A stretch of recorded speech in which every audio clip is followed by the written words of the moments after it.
Balik sa GMA Regional TV Live mga kapuso, Bisrap ang hisgutan nato karong buntaga. Din usa ka Bisaya nga rapper taga Talisay City mga kapuso, naka-compose na siya og kanta alang sa atong mga kabatan-unan unsa mga problema nga gisagubang sa mga batan-on karon ug unsa ang ayang aksyon himuon nato niini. Makauban nato siya karong buntaga mga kapuso, si Jepper Abellana. Good morning.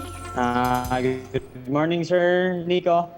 Thank you so much, Sir Jepper, sa pag-join na mo karong buntaga. Unsay istorya aning imong rap, imong na-compose o ikaw ni mismo ni perform nga ako.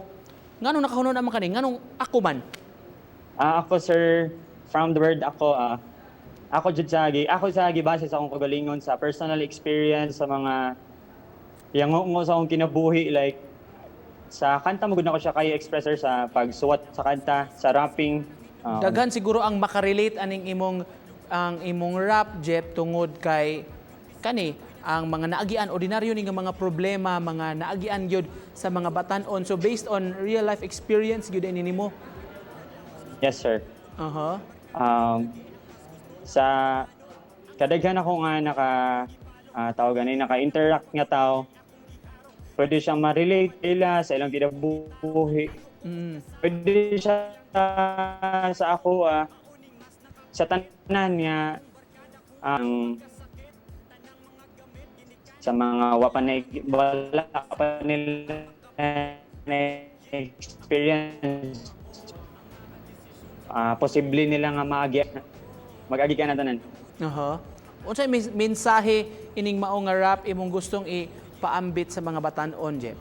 Mensahe ato kay bahalag unsa bisag unsa problema sa inyong kinabuhi, kung unsa asa mo malipay, asa ninyo pwede siya express, asa ninyo siya nga paagi nga ma-feel niyo nga hayahay mo, at as long as wala mo natumban nga tao.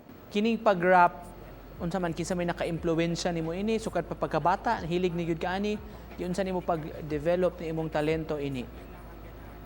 Sa una kay maminaw ko sa kanang mga Tagalog rappers like Mike Cosa, Glock 9, nilang Francis M. Labong na anak ka diha, pasampulon ti kabi, unsa ba? Basig na ka day impromptu nga para namo diri sa GMA nga pwede nimong i-rap alang namo or unsa ba nga topic imong nahunonaan diri, Jep? Atangin ninyong programa nilang GMA, suportaan ang di kadugo, wa nay DNA.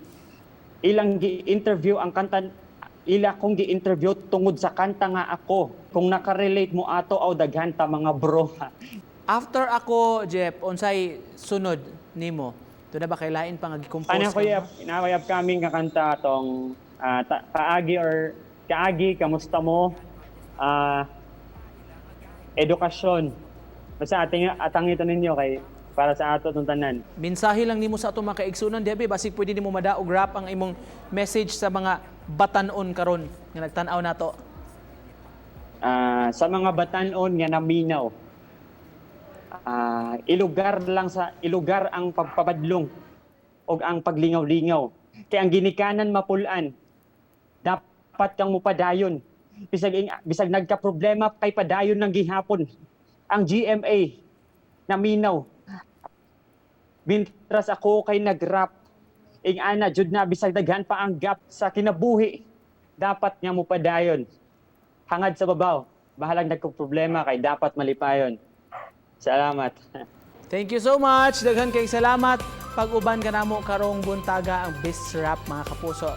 Si Jepper Abellana, may paambit nga to sa iyang talento. Thank you, Jep. Daghang salamat, Sir Amping. God bless. God bless you.